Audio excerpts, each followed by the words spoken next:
So take it away. Oh, wait, hold on one second. Hold on. Okay. I didn't unmute you. Okay, there you go. Yeah. So thank you very much, Lisa and everyone. It's nice to see you all here on the screen. Uh, Pesach is less than a week away. And of course, we're looking forward to hopefully a very nice and special Pesach. Even though we will very much likely be just with our nuclear families. Um, Pesach, the Sadarim, is probably the number one wine holiday of all the Jewish holidays on the calendar.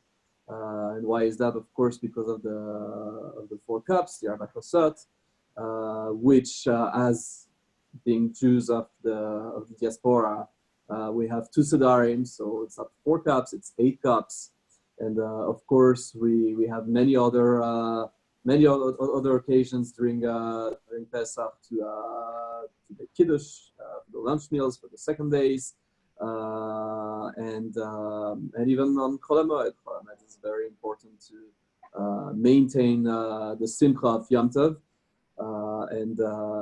And simcha ela b'basar v'yain.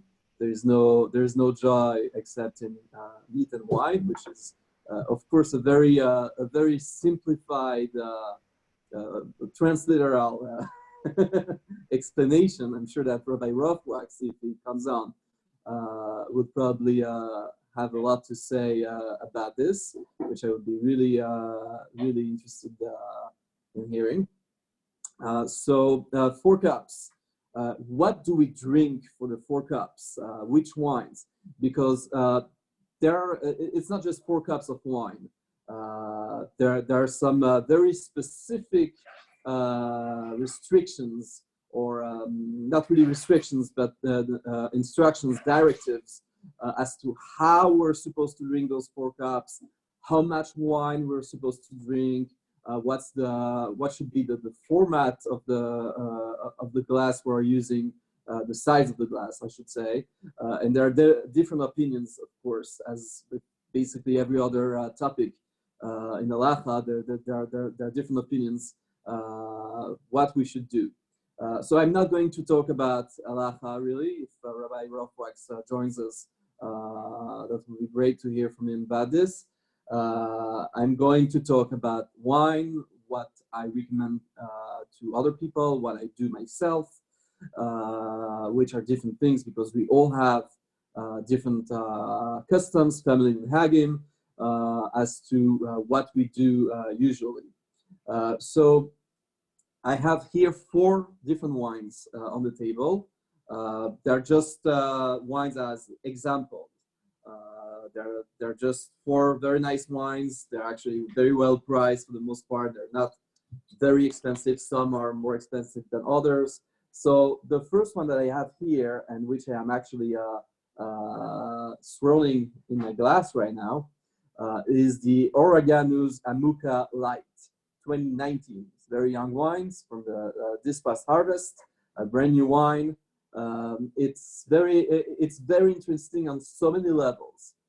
And why is that? So first of all, the majority of people have the minhag of drinking red wine specifically for the Arba Kosot, for the 4 cups. There are other people, mainly Yeki Jews originally from Germany, but not only from Germany, who have the minhag to drink white wine specifically for the Seder, or for Kiddush even the rest of the year. And there are several explanations to that. First of all, during the Seder, we use red wine. Some say it's because it's better than white wine. That, I would say, is definitely not true. There are some great red wines and great white wines, and I would definitely not categorize red wine as being superior to white wine, just like I would not categorize white wine as being superior to red wine. But it was, at least for many years, the common the common explanation that red wine is better, but also during the seder there's that part when we say da, Spartea, we name all the makot, all the plagues in Mitzrayim. And we take some of the wine and put it on the plate or on a napkin to symbolize the makot, and especially we start with dam, the blood, and blood is red. So that's one of the explanations why most people use red wine. I'm actually from a Yeki family, but not real Yekis, I should say, because my family emigrated from the Austro-Hungarian Empire, which is, I believe, the shtetl they came from is nowadays in Ukraine or in Poland, I'm not sure, in the late 19th century. However, the Ashkenazi community in Switzerland is a Yeki community. Most people came either from Germany centuries before, from Eastern France, Alsace. So my great-grandfather took on the Yeki Minhagim, and that's why I'm Yeki. And I'm a real Yeki from my mother's side. My grandfather was from Alsace. So we have Yeki Minhagim, except this minhag of drinking white wine during the seder. We drink red wine. So as far as people drinking red wine for the seder, there's the option of rosé wines. So according to most opinions, as far as I know, rosé wine is considered from an halachic standpoint as red wine. It's a shade of red. It's light red as far as we are concerned. And I love using rosé. That's what I do for my seder. We use rosé wines in our household for the kosot, because rosé wines are very easy to drink. Relatively speaking, they're usually a little lower in alcohol than most red wines, and fruity. They're refreshing. Drink them chilled. So when you drink on an empty stomach, which is the case with the first cup, and pretty much also with the second and the third cup, even though there is karpas in between, and we have it's not really ideal to drink a heavy red wine, especially if you're going to drink it very quickly, to gulp it down, like most opinions says we should do, and drink a revid. It's a lot of wine to drink very quickly, and I'm not a fan of drinking a heavy red wine in this manner. It's not pleasant. You know, there's the concept that we should drink yain yafeh, a good wine, very high quality, a great wine for the seder, and that concept for me is very true. However, even if you take the very best wine, your favorite red wine, and you drink it the way most opinions say we should drink it for the kosot, it's not so enjoyable, and therefore, at least for me, in my opinion, it loses its status of yain yafeh. It's a wine that is potentially extremely enjoyable. However, if you drink it very, very quickly, it loses its status as being that enjoyable. So rosé wine is the way to go. And we'll talk about the four wines that I have here on the table. We'll talk about them separately and individually, more in detail as to what they are, where they come from, the stories of the wineries that produce them. But let's talk about this wine that I'm swearing here. I'm going to make the bracha. So,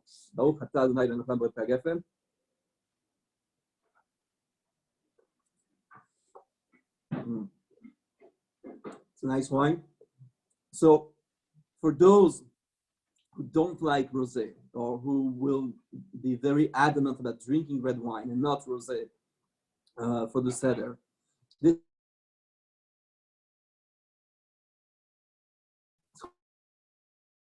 news, so there's a lot of play of words here, which is, of course, a marketing shtick.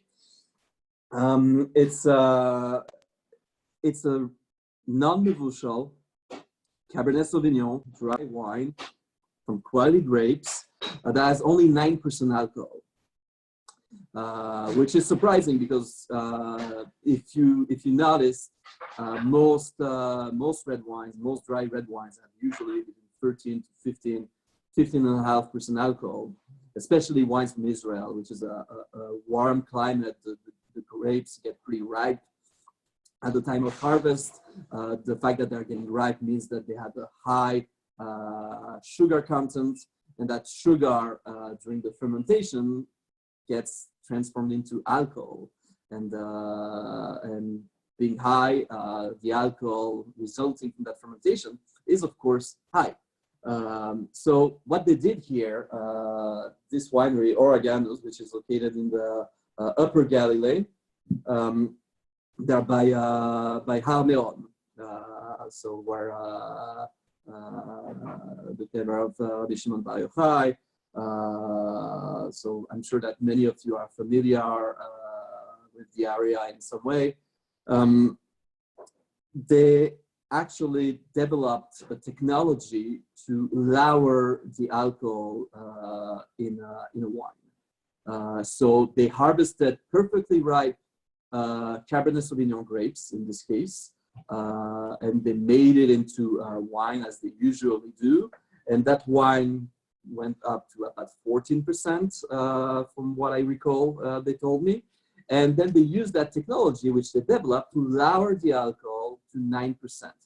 Now, I'm sure that many of you are probably thinking they diluted the wine, they added water. No, they did not. That's the whole thing about this technology. What they did, I don't know, of course, that technology is secret, it's patented, they're not sharing it.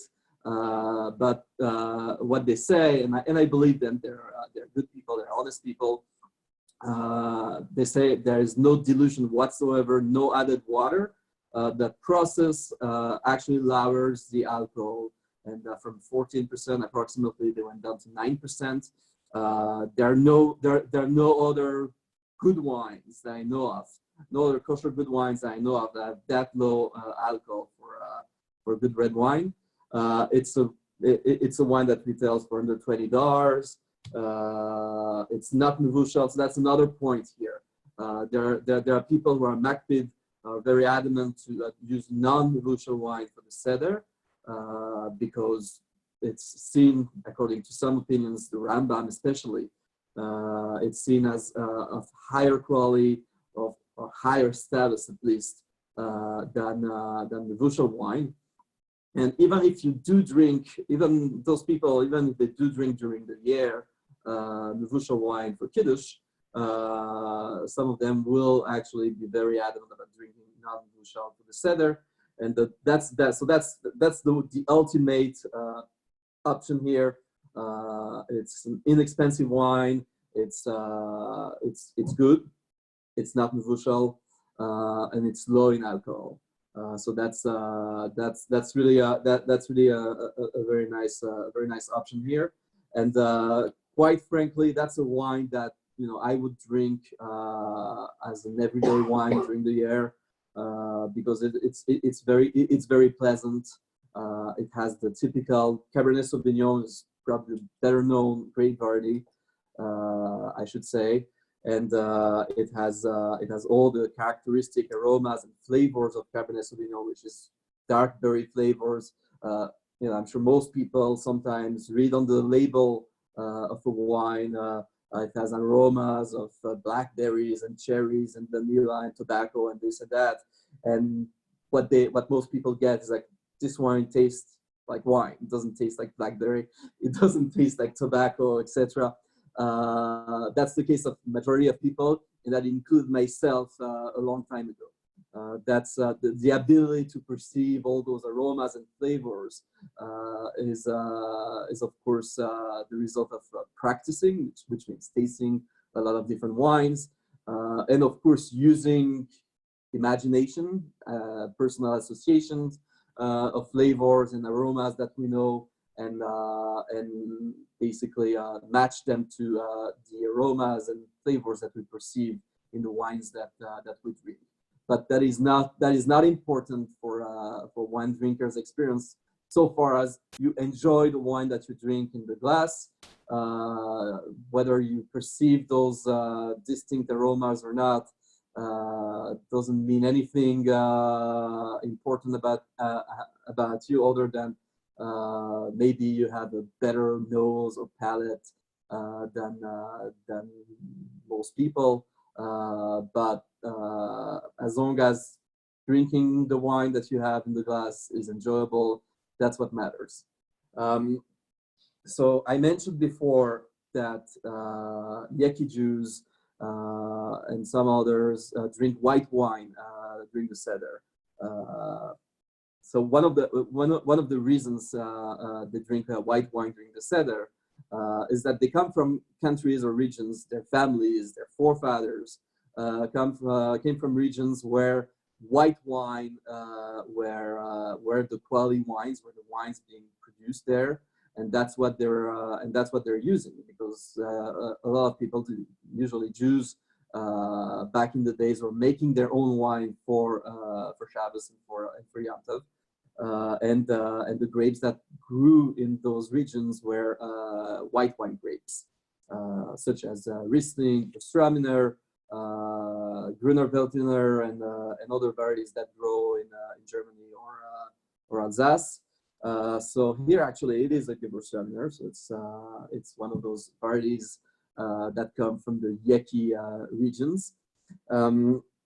Also, one of the reasons people were drinking white wine was because Jews, unfortunately, were accused of using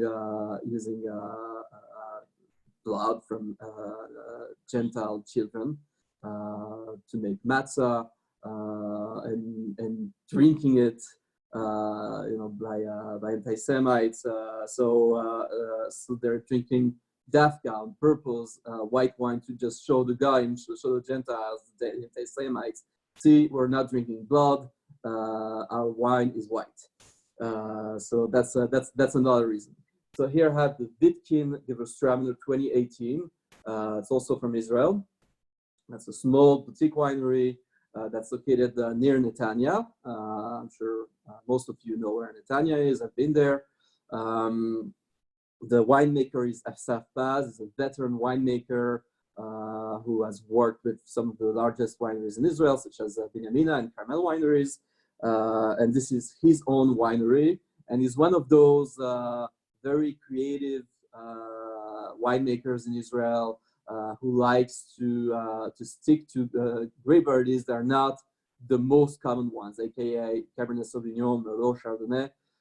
He likes to work with other varieties, and especially grape varieties that grow well in Israel, Mediterranean varieties such as Syrah, Petit Syrah, Carignan. But he also uses Riesling or Gewürztraminer, which are not Mediterranean varieties at all.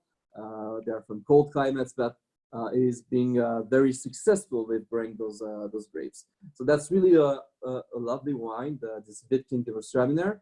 Most Gewürztraminer wines are actually off dry. They're a little sweet. Even in the regions, the original regions such as Alsace, they're usually a little sweet, sometimes very sweet dessert wines. And one of the things that's special about this Vitkin Gewürztraminer is that it's dry. So it's a dry white wine.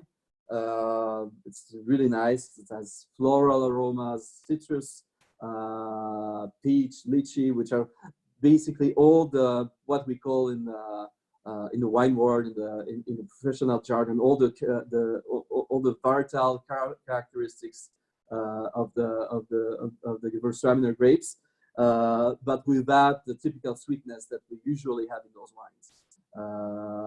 So for people who do not appreciate wines that have some sweetness, or want to experiment and try something new, try something different, especially with a grape as special as Gewürztraminer is, This is a really nice wine. And for the Seder, if you drink white wine for the Seder, it's very nice. It's light.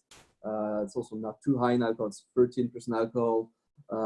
So it's a lovely wine. It's a great option. It's not so cheap. It's about $30, but well worth it if you can afford it. Let's go back to the rosé. So like I said before, rosé wine for most counts as red. So if you want to drink a wine that's light, that's easy to drink, and still considered as red, this is very nice. So this is the Herzog Lineage Rosé 2019. This wine is mevushal. So if you're makpid on drinking non-mevushal, then this is probably not for you. What I'm going to drink actually the first night, my personal minhag is to drink Israeli wines for the first Seder, and then for the second night, which is the Seder of Galus, basically, we drink only non-Israeli wines. So this Herzog Lineage Rosé, we'll have it for the second Seder, and for the first Seder we'll have the rosé from Domaine du Castel. It's also an Israeli winery, which is really a very nice rosé wine. It's not cheap, it's about $35, but you know it's Yom Tov, so and especially this year, I think splurging a little bit on the wine is a nice little thing to get an even better appreciation and gratitude for what we can do. We celebrate our freedom from Egypt, and even if it's very difficult this year on many levels, not being with our extended families or friends for the Sedarim, let's remember that we're still at home in our house, with our family, with our wives, with our husbands, with our kids, and we're able to eat good food and drink good wine and sing and rejoice in the Yom Tov despite everything that's going on around us right now. So the Herzog Lineage Rosé is a wine that's produced from about 12 different grape varieties. That's a lot. It comes from one single vineyard in Clarksburg, California, which is called the Prince Vineyard. It's a vineyard, the first vineyard that the Herzog family of Herzog wine cellars in Kedem had acquired in 2010, 10 years ago. And when they acquired the vineyard, they had that plot there, which was an experimental plot with a lot of different grape varieties, many of which I never had heard of. And they decided that instead of uprooting the vineyard and plant something else, they would keep the plot as is, and they would make wine from it. And the winemaker Joe Hurliman said, you know what? Let's try something. Let's blend all those grape varieties together. Let's make one wine from those 12 different grape varieties and see what comes out of it. And the fact is, it came out as a pretty decent wine, which has improved over the following vintages. However, the rosé that they make from it, so they make the red wine, and they make this rosé wine, which is made by a method that we call in the winemaking jargon the bleeding method. So even more appropriate for the Seder and the Makot. Yeah, it's called the Seigneur method in French, bleeding in English, and it's basically the juice that flows from the grapes that crush, that is being made into wine, and it's pink because it comes from red grapes for the most part. So it comes out a rosé wine that's very fruity with a lot of different fruit aromas and flavors. And actually, this is I was talking about all those aromas and flavors that people most of the time cannot perceive in the wine, as opposed to the mavens and experts, so-called experts like myself, perceive. But in this case, it's so fruity. Those aromas are so much out there that even someone who has never tasted wine in his or her life would probably pick up one or two of those aromas, because it's so obvious. So it has all sorts of fruit aromas and flavors: strawberries, cherries, guava, papaya, mango. It's like a tropical fruit salad, and it's really nice. It's dry, but it's so fruity that you could even sense some light sweetness to it, perceived sweetness. Let's put it this way. And it's also not too high in alcohol. It's 12% alcohol. So it's also very easy to drink, perfect for the cousins. And now we're going to move on to somewhat of a more high-end wine, red, from Netofa Winery, the Netofa Telkasser Red 2017. So that's already a bit more expensive. It's about $33, $35, between $30 to $35. And that's already a wine that's maybe for a bit more advanced drinkers. Let's put it this way: dry red wine that's made from grape varieties called Syrah and Grenache, from also from the Galilee, from the lower Galilee in this case. The philosophy of the winery, a little bit like Vitkin, but it's a little bit more, I would say they're a little bit more serious about it. They really focus on Mediterranean grape varieties, and they grow only grapes originally from the south of France or from Spain. So, for example, Syrah, Grenache, and Tempranillo, and because Israel again is a Mediterranean country, we believe that those are the grapes that are best to grow there. So that's a really lovely wine that tastes a lot like the wines from the Rhone Valley in France. The winemaker and partner in the winery, Pierre Miodownik, is a Frenchman. He was actually at Beth Aaron a couple times, because we hosted him for Shabbos twice when he was visiting the country, and he really knows his stuff. He's been making wine for almost 40 years, and he made wine at some of the very best wineries and the best wine growing regions in Spain, Portugal, and France. And with his expertise, when he made Aliyah to Eretz Israel in 2009, he decided that he would focus on grape varieties from the south of France and from Spain to produce Israeli wine, but with an old world filled with something that will also remind him of the wines that he used to make back in Europe. So that's really a nice wine, the Netofa Telkasser 2017, blend of Grenache and Syrah, 70% Grenache, 30% Syrah. It's heavier than the other wines that I talked about before. It's more like medium to full body. It's a rich wine. It's very flavorful. It's complex.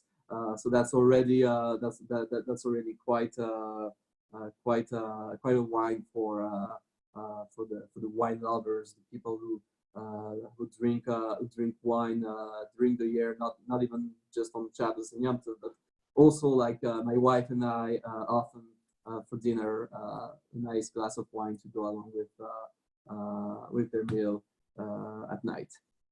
Now, of course, I spoke for a long time, and if anyone has questions, some comments to make about what I said or about the wines that I presented, or any questions related to wine, please speak up. You mentioned some people drink white wine for the Seder. It's been my family's tradition to drink champagne. Oh. Have you heard of that? Can we adopt that tradition? I don't know if you heard my wife yell. Can we adopt that tradition? You know what? I love the idea, and I'm a huge fan of champagne. I love sparkling wine, and however, I feel like I could not drink champagne for the Seder because of the bubbles and the high acidity that you usually can find in champagne. It makes it a little bit hard for me to drink it quickly and in a relatively large amounts. So that's that for me. For me, champagne is more of a sipping wine and something that I would drink for the other meals. But if you want some suggestions, however, for great champagne, whether you're going to drink it at the Seder or at other meals, there are some really nice options out there. So a relatively affordable one is Koenig Cremant, which retails for about $22, and it's made in the same method as champagne and from the same grape varieties.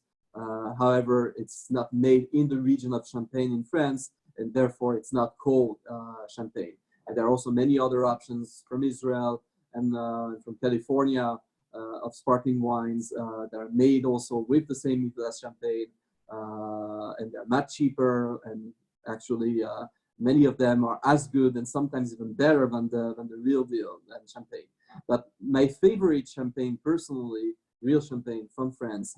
From Champagne in France is the Laurent Perrier Brut. It's pretty expensive. It's about $80, but it's really a fantastic champagne. Any other takers? Harry?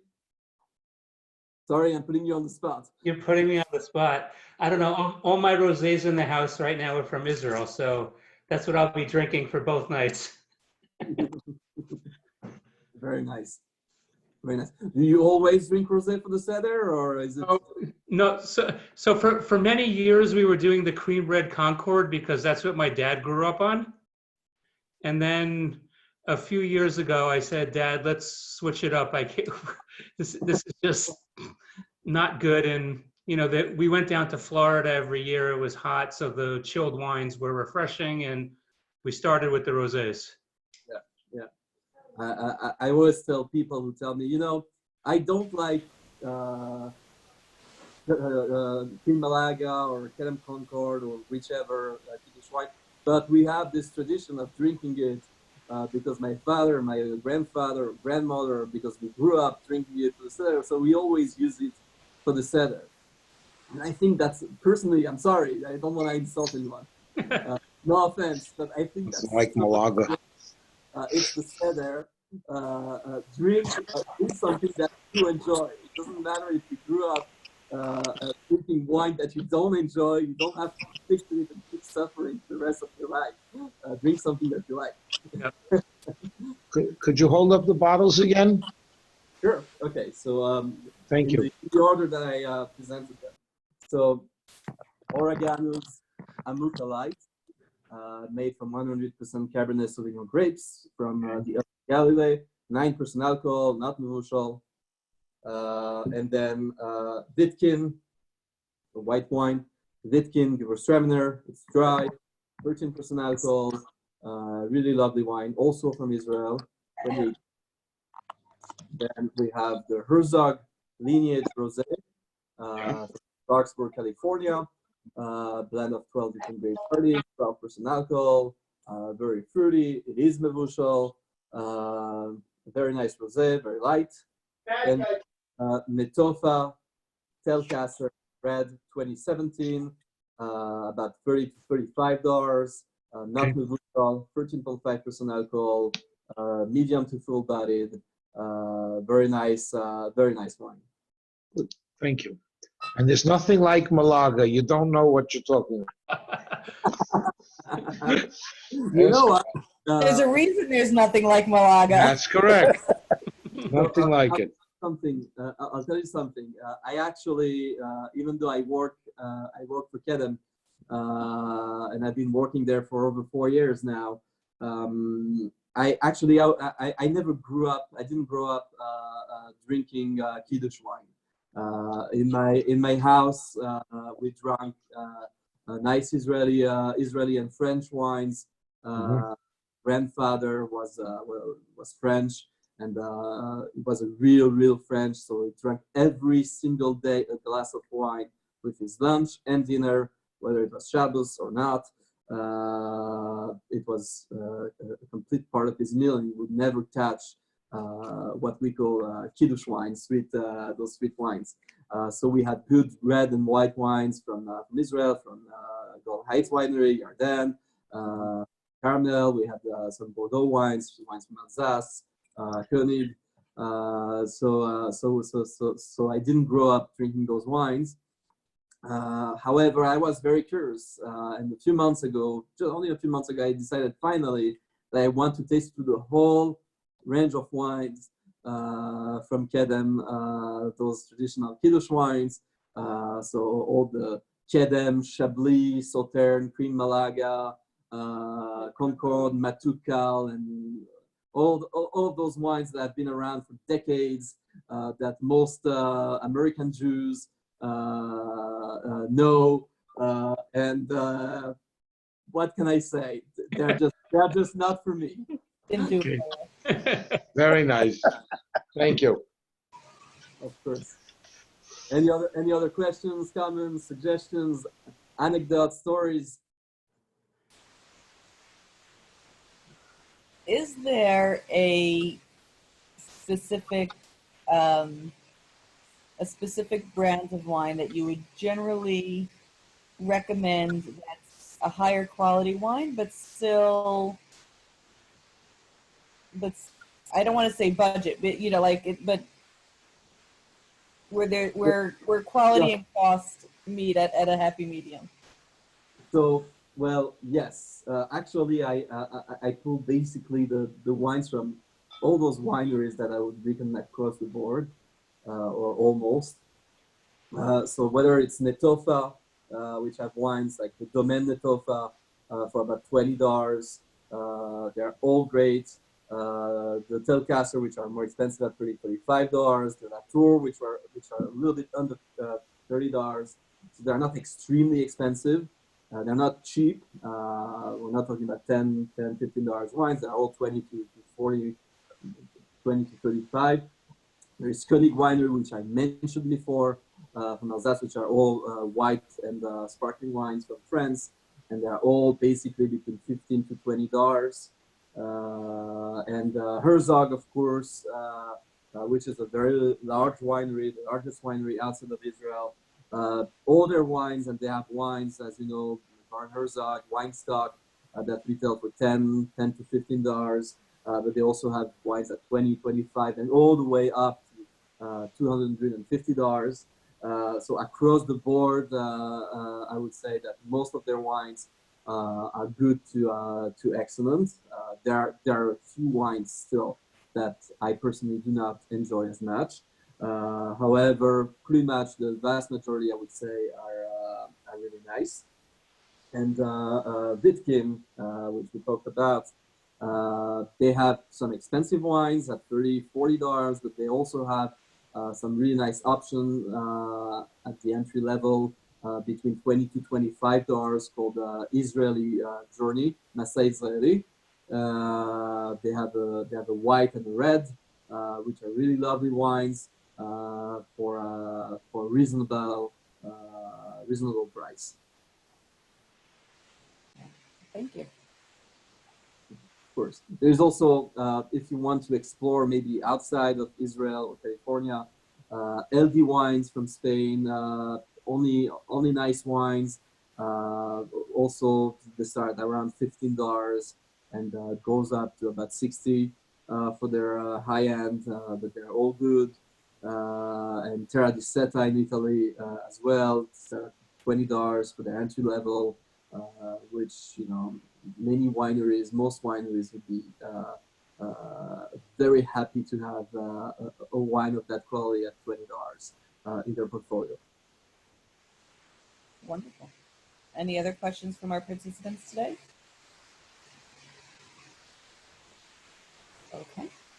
Okay. Thank you very much, Gabriel. My pleasure. Thank you. This was educational. It was fun. It was wonderful. Thank you very much. Thank you so much. Have a Pesach, have a Sameach, and Bye. hopefully we'll have the Geula, Mashiach will come and deliver all of us from COVID-19 before after. Amen. Amen. Bye. Cool. Amen. Hi. Amen.